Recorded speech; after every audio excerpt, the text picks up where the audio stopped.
और इस वक्त साउथ दिल्ली के मेहरौली इलाके से आप लोगों के साथ लाइव जुड़ा हूँ हिंदुस्तान लाइव पर। ये वही दरगाह है जहाँ कल से लेकर के अब तक शाह जलालुद्दीन रहमतुल्लाह अलैह की जिसको कि मसमार किया गया, उसको तोड़ दिया गया। शमसुद्दीन अल्तमश के ज़माने से जो ईदगाह पुरानी बनी हुई थी, 700-800 साल पुरानी, वो इस ईदगाह को के पीछे का जो हिस्सा था वो पूरी तरह मसमार कर दिया गया। आखूंजी मस्जिद, जो कि जिन्नातों वाली मस्जिद भी कहा जाता है जिसको, और उसके अलावा जो वहाँ पर बहरुल उलूम मदरसा था वो भी सब तोड़ दिया गया। लेकिन आज यहाँ बैरिकेड लगाया गया है, पुलिस की तैनाती है, कोई लोग नहीं अंदर जा पाए। वो लोग के जिनके कब्रिस्तान के अंदर अपने मदफून हैं, जिनके बुज़ुर्ग यहाँ आराम फरमा रहे हैं, वो भी जा कर के नहीं देख सकते। बताया ये गया है कि इस पूरे मेहरौली इलाके में, जहाँ की आप लोग लाइव तस्वीर अपने स्क्रीन पर देख रहे हैं, कल से लेकर अब तक लोगों में बहुत बेचैनी, मुसलमानों में एक अजीब घबराहट थी इस चीज़ को लेकर कि आखिर ये सब कुछ क्या हो रहा है। ये इस पूरे इलाके के अंदर लोग आज भी बहुत दारी है। मैं नहीं जानता क्यों पुलिस अंदर जाने के लिए मना कर रही है, प्रशासन ने क्यों मना किया है, इसके बारे में अभी तक कोई जानकारी नहीं मिल पाई है। तकरीबन 2 घंटे से ऊपर का वक्फा हमको भी गुजर चुका, लेकिन यहाँ अभी तक यही कहा जा रहा है कि अंदर आप लोग नहीं जा सकते। दरअसल यहाँ अंदर एक बहुत कदीमी, एक बहुत पुराने बुज़ुर्ग का और आस्ताना है, जो कि हज़रत शहाबुद्दीन, जिनको लोग जानते हैं आशिक अल्लाह के नाम से, अभी उनका मज़ार बाकी है। लेकिन उनके दरगाह के बाहर जो बना हुआ कुआं था वो तोड़ दिया गया है, जैसा सूत्र बता रहे हैं। अंदर से जो लोग होकर के आए हैं, पुलिस ने महज 4-5 लोगों को अंदर जाने की इजाज़त दी थी, और उसके वक्त से लेकर के अब तक जो लोग अंदर होके आए, जिनके बाप दादाओं के अंदर कब्रें हैं, उन्होंने क्या कुछ देखा है वहाँ अंदर जाकर, मैं उनसे भी बात कराना चाहता हूँ। इसके अलावा जमीयत उलमा हिंद का एक वफ्द यहाँ पर पहुँचा हुआ है, एक डेलीगेशन यहाँ पर आया हुआ है, उनकी भी बात कराता हूँ। और जो साथ में मोहम्मद जाकिर, जो यहाँ के इमाम हैं, ये आपके स्क्रीन्स पर इनको आप देख सकते हैं। ये पिछले तकरीबन 12-13 साल से यहाँ इमामत कर रहे हैं, लेकिन वो मस्जिद जो मस्जिद आखूंजी के नाम से जानी जाती है, या जिन्नातों वाली मस्जिद जानी जाती है, वो पूरी तरीके से तोड़ दी गई है। मैं आपसे पूछना चाहता हूँ कि आखिर क्या पूरी बात रही, आपसे आकर के क्या कहा गया, और हुआ तो हुआ क्या था जो अचानक आकर के बुलडोज कर दिया गया इस पूरी जगह को। जी वो 5:30 बजे करीब आए थे। हाँ जी, हाँ जी। 5:30 बजे करीब कम से कम 10 जो बिल्डोजर आए थे। तो मैंने उनसे पूछा जी किस लिए आए हैं, कि जी डीडीए की लैंड है, डिमोलेशन करना है, आप इसे खाली कर दो। मैं कहा सर, मैं दिल्ली वक्फ बोर्ड का इमाम हूँ, ये दिल्ली वक्फ बोर्ड की प्रॉपर्टी है, आप ऐसे कैसे इसे डिमोलेशन कर सकते हो? अगर आपके पास डिमोलेशन का ऑर्डर है तो उसे ऑर्डर दिखाइए। तो ऑर्डर ना दिखा करे, ऊपर से ऑर्डर है भाई सख्त, और आप अपना सामान निकालो और यहाँ से निकल जाओ, खाली करो इसे। तो इतनी बात हुई। उसके बाद जो है मेरा मोबाइल ले लिया। उसके बाद जो हम बड़े बड़े थे, पढ़ाने वाले उस्ताद, मैं और जो बच्चे बड़े थे, उन सबको एक साथ लेके जो ये सामने बैरिकेड लगा रखे, यहाँ लाके हमें छोड़ दिया।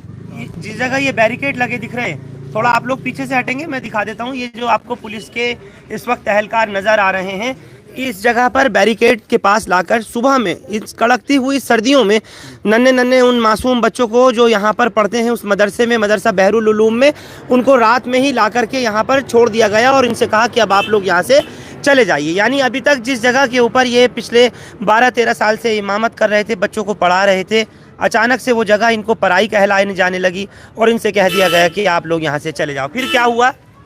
उसके बाद जो हमें यहाँ छोड़ दिया। लेकिन मैं जैसे तैसे जंगल झाड़ियों में के निकल के मैं पहुँचा हूँ कि बच्चे किस हाल में हैं। तो बच्चे को सबको घेर के इकट्ठा करके उनको वो कर लिया, चारों तरफ से पुलिस वालों ने घेर लिया, किसी को इधर उधर नहीं जाने दिया।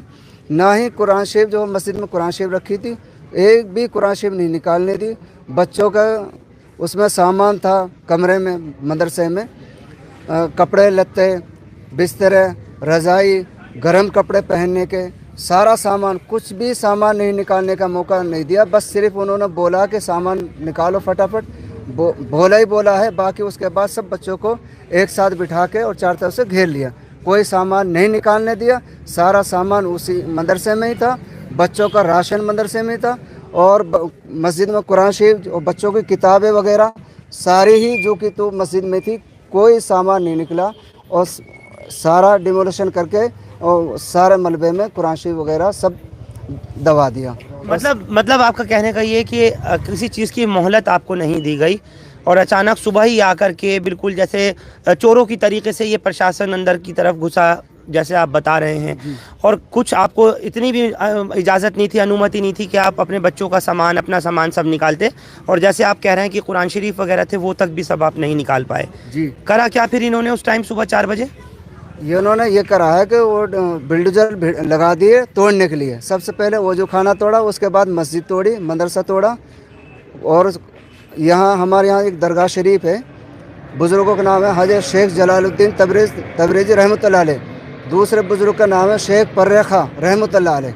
वो दोनों का टॉम बना हुआ गुम्बद बनी हुई थी, वो गुम्बद भी तोड़ दी, मज़ारे भी तोड़ दी, बिल्कुल ज़मीन बोस कर दिया, बराबर ज़मीन। मस्जिद बिल्कुल ज़मीन बोस कर दी, कुछ नहीं छोड़ा। और जितनी कब्रें खुर्द बुर्द कर दी, तोड़ दी। कब्रें जो किसी के जो पटाव टूटा मैयत दिख रही है, किसी का कफन दिख रहा है, और कब्रें सारी ज़्यादातर कब्रें तोड़ दी है। और जितनी जंगल में जितनी कब्रें, पुरानी कब्रें हैं, जो ऐतिहासिक कब्रें हैं, 200-250 साल पुरानी कब्रें हैं जो पक्की बनी हुई हैं, उनमें सब में घन बजा है, इनका सब बराबर कर दिया। पुलिस पूरी मौजूद थी, पैरामिलिट्री थी, क्योंकि आप यहाँ इमाम हैं, आप रात भर उस वक्त भी यहाँ थे जी।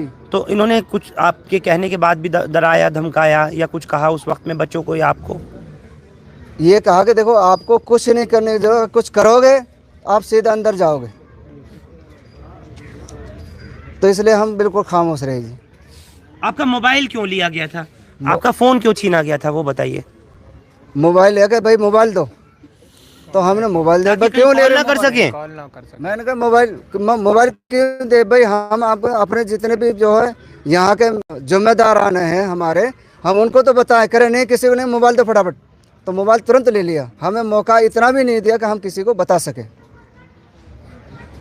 जो सामान आप लोगों का वहाँ से कुछ गायब भी हुआ है, ऐसी भी कोई इत्तला है? सामान तो जितना भी सारा उसी में सारा ही गायब है जी, सब टूट फूट गया, कुछ ले गए। कुरान शरीफ थे तो सारे कुरान शरीफ उसी में ही दफन हो गए मलबे में। अभी अंदर जो है वो, क्योंकि यहाँ से मैं अपने दर्शकों को दिखा दूँ, इस वक्त कुछ भी नहीं है। जहाँ ये बैरिकेड लगा हुआ है और पीछे रिज एरिया दिखाई दे रहा है, यहीं अंदर जाकर के हज़रत शेख शहाबुद्दीन का जो आशिक अल्लाह का मज़ार है, अब सिर्फ वही बाकी रह गया, बाकी सब कुछ टूट गया। कुछ और चीज़ है जो अंदर बाकी है? अंदर कुछ बाकी नहीं है जी, बिल्कुल सारा बराबर कर दिया जी, कुछ भी नहीं छोड़ा। यहाँ तक कि जितनी पुरानी कब्र, नई कब्र, सब बराबर कर दीजिए। हो सकता है वो अंदर भी तोड़ रहे होंगे, जाने नहीं दे रहे, और अभी अंदर भी डर है कुछ। आप लोगों को अंदर वो जाने नहीं दे रहे हैं। आप लोग जितने भी यहाँ के मकामी लोग हैं, आप लोगों को अंदर जाने नहीं दिया जा रहा। आपसे ये कह रहे हैं कि अभी फिलहाल नहीं जाने दें। क्यों रोका जा रहा है? उसकी वजह आप लोगों ने किसी ने पूछी? क्योंकि वो अंदर में जो ये कब्र आप देख सकते हैं, ये मेरी अम्मी की कब्र है, 3 साल पहले बनी थी। उस कब्र पे इन्होंने ये देखिए गड्ढा कर रखा है, और अभी जो ये अपनी गलतियों पे मिट्टी डालने के लिए, इस कब्र को छुपाने के लिए वो अंदर में, ये देखिए मैं जो अभी आपसे बता रहा था, यहाँ ऐसे बहुत सारे लोग जमा हो रहे हैं कि जिनके अपने लोग यहाँ मदफून हैं, यानी जिनके अपने माँ बाप, रिश्तेदार, भाई बहन, आबा और अजदाद जिनके यहाँ मदफून हैं, ये उनकी कब्रें हैं और वो सब कब्रें मस्मार कर दी गई हैं। ये कुरान शरीफ देख सकते हैं आप, जैसे कि कुरान शरीफ को आप देखिए, यहाँ पे कुरान शरीफ की आयतें हैं जिसमें लिखी हुई, मुझे वो कुरान शरीफ फटी हुई है, और उस 300 कुरान शरीफ कम से कम मस्जिद के मलबे के नीचे होगी, जिनके ऊपर ये चढ़ के सारे बुलडोज़र चला के चले गए, और उस चीज़ का भी मोहलत नहीं दिया। ये भी हम कुरान शरीफ, हमारे जो मस्जिद के इमाम थे, उन्होंने उस चीज़ को मतलब कि अपने कुछ कपड़े डाल के उस चीज़ को निकाल पाए, तो इतनी निकल पाई, वो भी फट गई थी तब निकल पाई। हमें किसी चीज़ की मोहलत नहीं दी, या बोला कि चले आप 2 घंटे ले लें, अपना सारा सामान खाली कर ले, वो बिल्डिंग गिराने, वो मस्जिद गिराने आए थे।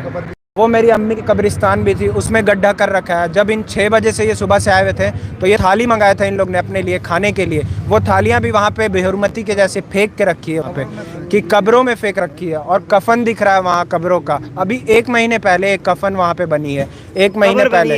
हाँ, वो उस कब्र का भी जो है शेल्स होता है, और फिर उसके बाद जो वो रहती है कफन, सब कुछ दिख रहा है। और इन्होंने पूरी मस्जिद को ऐसा वीरान कर दिया। बिल्कुल ऐसी जगह थी कि कितने लोगों के इमोशंस जुड़े थे। लोग देख रहे हैं, ये देखिए आप, हजारों लोग इस वक्त हिंदुस्तान लाइव पर जुड़े हैं, जो लोग देख रहे हैं। और इन्होंने हमें की यहाँ पर बेहुरमती हुई है, जिस तरीके के ये मामला सामने आया है। मेरे साथ इस वक्त में जमीयत उलमाए हिंद के मौलाना अरशद मदनी के तरफ से यहाँ पर पहुँचे हुए हैं जनरल सेक्रेटरी साहब मुफ्ती अब्दुल राज़िक साहब। मुफ्ती साहब, आप अभी अंदर होके आए हैं, ये तो बहुत बुरा हाल किया हुआ है। क्या है सब ये? क्या ऑर्डर था किसी तरीके के डेमोलिशन का? अगर डेमोलिशन का ऑर्डर था तो वो किसके पास से कोई मुझे दिखा सके? आपकी अधिकारियों से बात हुई है? क्या कुछ देखा है वो बताइए। अभी हमने बात की है यहाँ पर, हमने इमाम साहब से और जो मस्जिद कमेटी के ज़िम्मेदार थे उनसे देखें सारे कागजात। उनको 1997 में HDM ऑर्डर हुआ और उसके बाद 2012 में हाई कोर्ट का ऑर्डर हुआ डिमार्केशन का। उस डिमार्केशन के ऑर्डर को, डिमार्केशन का ऑर्डर है, ये दिखाएंगे इमाम साहब के पास है, दिखाइए। देखो, डिमार्केशन का ऑर्डर था। प्रशासन ने बजाय इसके कि उसका डिमार्केशन DDA वगैरह कराती, उसको नज़रअंदाज किया और कोर्ट के हुक्म को पैरों तले कुचलते हुए उसको डेमोलिश कर दिया। डेमोलिशन का कोई ऑर्डर नहीं था। हमने पूछा पुलिस प्रशासन से भी कि आपके पास कोई ऑर्डर है? उन्होंने कहा कि हमें ऊपर से ऑर्डर आया कि हमें प्रोटेक्शन। इसमें कहीं भी डेमोलिशन लिखा है क्या किस ऑर्डर में? कहीं डेमोलिशन नहीं है, इसमें कोई डेमोलिशन का ऑर्डर नहीं है। रिपोर्ट में साफ लिखा हुआ है कि the demolition of the masjid and madrasa has been done. High court के ऑर्डर में क्या लिखा है बताइए? कोर्ट के ऑर्डर में साफ लिखा है that the demolition of the मस्जिद मदरसा has been done in violation of the order. That clearly means that this is not the order from the high court. देख रहे हैं आप, दिखाइए। ये देखिए आप, the demolition of the masjid madrasa has been done in violation of the order means ये clearly mention है। ये कल की रिपोर्ट है, ये देख सकते हैं आप। 30 जनवरी 2024 ये बात मान रहा है कि ये हाई कोर्ट मान रहा है। हाँ। जो भी कुछ डेमोलिशन हुआ है वो ये सब कुछ गलत किया गया है। ये यहाँ पे साफ साफ क्लियरली मेंशन है कि दैट डेमोलिशन ऑफ द मस्जिद मदरसा has been done in violation of the order, जो कि आप साफ साफ देख सकते हैं। ये 30 जनवरी का order. Yes, violation of the order. Violation, कोई ऑर्डर नहीं आया, तभी तो ऑर्डर नहीं था इनके पास, इन्होंने तभी तो हमें कुछ नहीं दिखाया। रिपोर्ट दिखाते ना ये हमें कि ये पकड़ो आप रिपोर्ट, हम आप तोड़ रहे हैं जाके मस्जिद। ये देखिए, आप एक नज़र थोड़ा इस पर भी डालने की कोशिश करें तमाम दर्शक। मैं आपको दिखा दूँ, ये ऑनरेबल हाई कोर्ट का इस वक्त एक इनके पास में ऑर्डर है, जो कि managing committee Delhi Waqf board के और तमाम गवर्नमेंट ऑफ एनसीटी, इसके अंदर तमाम पार्टी है। ये मैं आपको दिखा रहा हूँ लाइव तस्वीर। ये डिमार्केशन का ऑर्डर था, इसके अंदर बाकायदा लिखा हुआ है 2000 कब का है? ये 22 का है ये। देखो इसमें तारीख लिखी है 2012 का है। मौलाना, ये मुझे ये जमीयत की तरह आप लोग किस तरीके से अब आगे इसकी कार्रवाई करेंगे या क्या कुछ होगा? क्योंकि ये तो अब मामला बहुत ज़्यादा तशवीशनाक हो गया। इतनी पुरानी कब्रें, इतनी पुरानी वो मस्जिद जिसको ये बता रहे हैं आखून जी मस्जिद 700-800 साल पुरानी, और मदरसा और ये सब, ये तो अब जो टूट गया वापस आ नहीं सकता। ये कैसे हो गया सब कुछ? मेरी बात हुई सुबह हज़रत मौलाना सैयद अरशद मदनी साहब से, जो सदर जमीयत उलमा हिंद के। उन्होंने कहा कि आप जाइए, हर हालात का जायज़ा लीजिए और कानूनी कार्रवाई में हम क्या कर सकते हैं, हम हाई कोर्ट मूव करेंगे इसमें, और हाई कोर्ट में जाएंगे। इनके खिलाफ जो भी हाई कोर्ट का ऑर्डर आएगा हम उसमें जाएंगे इंशाल्लाह। चूँकि एक कोई ऑर्डर नहीं था डेमोलिशन का, डिमार्केशन का ऑर्डर था। गोया कि कानून को पैरों तले रौंदा है इन्होंने। हाई कोर्ट के ऑर्डर की इनके लिए कोई अहमियत नहीं है। बगैर किसी ऑर्डर के, बगैर किसी नोटिस के आकर के मस्जिद को, इतनी पुरानी मस्जिद का कोई मतलब भी नहीं होता। DDA LNDA तो आज की है, जबकि 700 साल पुरानी मस्जिद है। उस वक्त ना DDA था ना LNDA था, कोई भी महकमा नहीं था। इतनी पुरानी हमारी मस्जिद को गिरा दिया गया और मिसमार कर दिया गया, मदरसे को कर दिया गया, कब्रों को, जो पक्की पुरानी कब्रें थी और नई ताज़ा कब्रें थी, उन सब को बिल्कुल बराबर कर दिया गया। यहाँ तक के 1857 की कब्रें, यहाँ तक के गवर्नमेंट ने जो कुछ इसमें फैसिलिटी दी थी, कुछ लाइट्स लगवाई थी, कुछ रास्ता बनवाया था, उस तक को उखाड़ दिया। लाइट को उखाड़ के उसको भी बिल्कुल जो है चूरा चूरा कर दिया गया, कोई चीज़ बाकी नहीं छोड़ी, प्लेन कर दिया उस जगह को। ऐसा लगता है कि कोई मस्जिद थी नहीं यहाँ पर कभी भी। तो ये एक सरासर जुल्म है और ये ताकत का गलत इस्तेमाल है। गोया कि ताकत का गलत इस्तेमाल किया जा रहा है, कानून का गलत इस्तेमाल है। बिल्कुल, हम जब कानून को, आम इंसान अगर कानून को हाथ में नहीं ले सकता है तो पुलिस के पास भी ये कोई राइट नहीं है कि वो बिना किसी मतलब के अपने हाथ में ले ले वो कानून। फिर भी उसके बाद ये सब कुछ हो रहा है। आप लोग कानून कहते हो कि हम पालन करते हैं, हम फॉलो करते हैं, जो रूल्स एंड रेगुलेशंस हैं उसको ओबे करते हैं, फिर ये सब क्यों और कैसे? मकामी लोग बोल क्यों नहीं रहे इस बारे में, बताएं।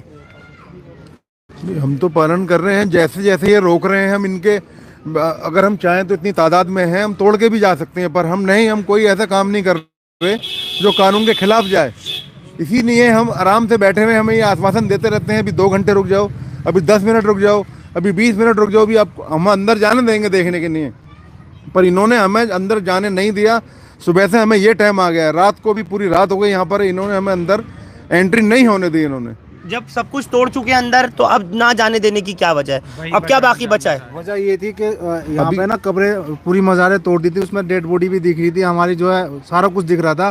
तो अब दिन में जैसे जाते तो हम भड़कते, हमारी जिनकी माँ बहन है, इनका हमारे भाई की मम्मी है, बेपर्दगी हो रही थी, उनकी जो कब्रें जो खुल गई थी, अब अपनी गलतियों पे ये मिट्टी डालने के लिए उस कब्र पे मिट्टी डाल के और उसको कर रहे थे, सही इंतजाम कर रहे थे, इसलिए नहीं जाने दे रहे थे, क्योंकि अंदर में अभी भी वही मजदूर लगे हुए हैं। और बड़ी मुश्किल से मौलाना साहब ने उनसे वो करी, फिर जब जाके इजाजत दी 4 आदमियों को, मौलाना साहब लेके गए थे, फिर 4 आदमियों को लेकर के।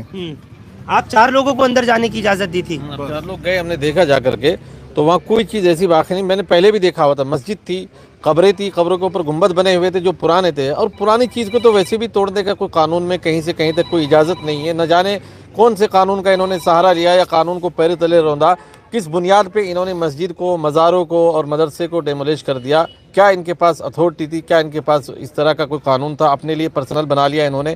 कानून हमारे लिए, पब्लिक के लिए, इनके लिए कोई कानून नहीं, सरकारी एजेंसियों के लिए कोई कानून नहीं है। सरकारी एजेंसियां ताकत के बलबूते पे जो चाहती है कर देती है। दिल्ली में देख रहे हैं आप, ताकत के बलबूते पे कितने मज़ारों को और मस्जिदों को शहीद कर दिया गया। इसी तरीके से यहाँ पर भी किया गया। पहले से कोई किसी तरह का नोटिस नहीं दिया गया। अगर नोटिस होता तो उसके बुनियाद पे हो सकता है कि कोर्ट जाया जाता और कोर्ट से ऑर्डर लेके आते, लेकिन अचानक आए सुबह सुबह और पुलिस को लगा करके जो तलब आते वहाँ उनको डिटेन कर लिया। जो बड़े जिम्मेदार पढ़ाने वाले थे, मस्जिद के इमाम थे, उनको बाहर निकाल दिया गया और डायरेक्ट कार्रवाई शुरू कर दी है बुलडोज़र के ज़रिए से। ये जुल्म है, ज़्यादती है और ये ताकत का गलत इस्तेमाल है। यहाँ मुझे बताया गया कि अंदर मंदिर भी थे, वो भी तोड़ा गया। एक काली माता मंदिर था, वो तोड़ा गया। ये भी बताया गया कि पीछे की तरफ एक हनुमान मंदिर था, वो भी तोड़ा गया। पीछे था हनुमान मंदिर। हाँ? पीछे पार्क में है हनुमान मंदिर। ये तकरीबन 40-50 साल पुराना मंदिर था, ये बाद का मंदिर था। लेकिन जो मस्जिद थी वो तो 700 साल पुरानी थी, 700-800 साल पुरानी मस्जिद थी, जो तारीख़ी मस्जिद थी और शमसुद्दीन अल्तमश के ज़माने की थी। चूँकि वह ईदगाह है शमसुद्दीन अल्तमश के ज़माने की, उसी के पीछे मस्जिद थी, उसी वक्त की बनी हुई थी। तो इतनी पुरानी और ऐतिहासिक इमारतों को इस तरीके से डेमोलिश कर देना, ये तो कानून की भी खिलाफ वर्जी है। कोई इजाज़त कहाँ से मिली है इनको और कहाँ से ऑर्डर मिला है, वो ऑर्डर आज तक नहीं दिखा पाए। डीडीए के कुछ लोग थे, हमने उनसे भी पूछा, वो खामोश रहे, कोई जवाब नहीं था। मैंने कौन सा ऑर्डर था आपके पास इसको डेमोलिश करने का? कहा कि ऊपर से ऑर्डर था और हमारे अधिकारियों की तरफ से था, हम कुछ नहीं कर सकते इसमें। आखिरी सवाल आपसे बस पूछूंगा मैं, आप लोगों को नज़र क्या आ रहा है, किस तरीके से, अगर एक बुनियादी तौर पे समझना चाहें फर्स्ट इंस्टेंस में, कि मस्जिदें तोड़ो, मंदिर तोड़ो, ये राजनीति चल रही है, ये क्या चल रहा है, किस तरीके की आप लोग सोच रहे हैं? आपका परसेप्शन जानना चाहता हूँ। देखिए, जो पूरे मुल्क का माहौल है, आप उसको जानते हैं कि किस तरह की राजनीति चली जा रही है आजकल, कि कुछ एक जो अक़लियत के लोग हैं उनको राजनीति में के लिए इस्तेमाल किया जाए। हमारी इबादत गाहों को नहीं तो मुद्दे ख़त्म हो गए पूरे देश के क्या?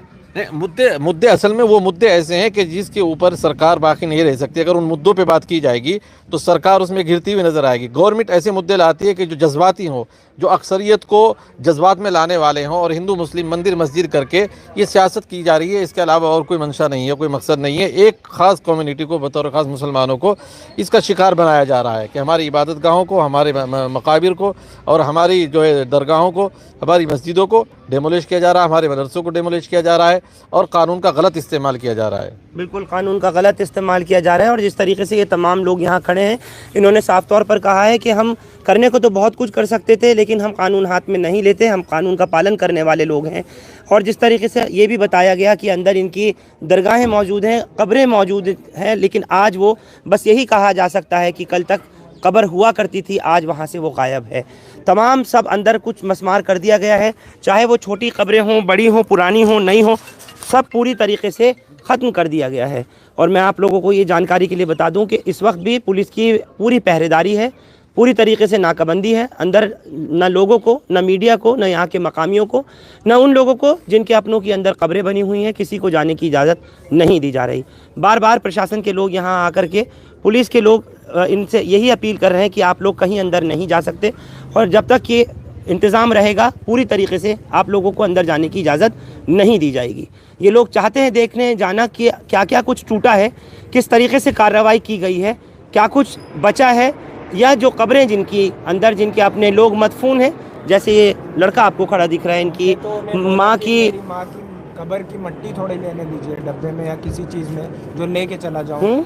मैंने उनको ये भी रिक्वेस्ट किया कि मुझे अंदर जाने दीजिए, थोड़ी मट्टी वहाँ से उठाने दीजिए। आपने तो सारा चीज़ बुलडोज़र से तोड़ दिया, उसको पूरी खाली कर दी, आप मुझे वो तो करने दीजिए। उन्होंने बोला कुछ नहीं होगा, हम एक परिंदा भी अंदर नहीं जाने देंगे। बिल्कुल, ये कह रहे हैं कि जिस जगह इनकी माँ की कब्र है, जहाँ वो मदफून है, वहाँ से ये गए थे रिक्वेस्ट करने कि मुझे अंदर जाने दें, मैं वहाँ की थोड़ी मिट्टी तो उठा लूँ। खैर बहरहाल, लेकिन नहीं जाने दिया जा रहा। ये जुल्म नहीं तो और क्या है। इस वक्त लोग यहाँ के बहुत परेशान हैं, क्योंकि ये बात कही जा रही है कि इलीगल एनक्रोचमेंट है। जैसे अब मुफ्ती अब्दुल राज़िक साहब ने कहा कि इलीगल एनक्रोचमेंट में उस वक्त पे कहा था कि जिस टाइम में 700-800 साल पहले शमसुद्दीन अल्तमश के टाइम में, जबकि ये ईदगाह बनी थी, बाद में फिर ये मस्जिद बनी, ये मदरसे बना, ये कब्रिस्तान बने, ये सब कुछ बना, तब एनक्रोचमेंट क्या था। बड़े बड़े विकसित देशों के अंदर, डेवलप्ड कंट्रीज़ के अंदर टाउन प्लानिंग सिस्टम होता है, सब कुछ होता है, लेकिन क्या ये उचित तरीक़ा है? क्या यही ढंग है? या इसी तरीके से आप मंदिर मस्जिद तोड़ते रहिए, इसी तरीके से आप हिंदू मुस्लिम करते रहिए और यही सब पूरी तरह से जो राजनीतिक रोटियां हैं वो सेकते रहिए। कुल मिलाकर के यहाँ लोगों के अंदर इसी बात को लेकर की एग्रेशन है कि आखिर अब अगला कदम ये क्या उठाने जा रहे हैं, क्योंकि जिस तरह मैंने आपको बताया कि दरगाह हज़रत शहाबुद्दीन उर्फ़ आशिक अल्लाह, जिनका अभी अंदर दरगाह बाकी है, वो अभी मौजूद है, बाकी सब कुछ अंदर मसमार कर दिया गया, पूरी तरह से तोड़ दिया गया। ठीक उसी तरह से रात के अंधेरे में सूरज के निकलने से पहले, जैसे आपको लगातार दिखाता और बताता आ रहा हूँ, कंटिन्यू आपको पिछले कुछ महीनों से जिस वक्त से मज़ारात तोड़े जा रहे थे, या जिस वक्त से मदरसों को या मस्जिदों को निशाना बनाने की कोशिश की जा रही थी, यहाँ तक कि जहाँ जहाँ मंदिर को तोड़ा जा रहा था, वो भी आप लोगों को हिंदुस्तान लाइव पर मैं दिखा रहा था कि अतिक्रमण के नाम पर, एनक्रोचमेंट के नाम पर जिस तरीके से अब ये चल रहा है, डेमोलिशन ड्राइव चल रही है पूरे दिल्ली भर में, उससे दिल्ली के लोग खासी हद तक खफा और गुस्सा हैं। आप लोग हमारे साथ मेहरौली इलाके से इस खबर पर जुड़े, आप सबका बहुत बहुत शुक्रिया। हिंदुस्तान लाइव फरहान याहिया यूट्यूब पर सब्सक्राइब कर सकते हैं और क्लिक कर सकते हैं बेल आइकन हमारी खबर की पहली नोटिफिकेशन के लिए। फेसबुक पर हमारा page Hindustan live Farhan Yahiya follow और लाइक कर सकते हैं। Thank you for now.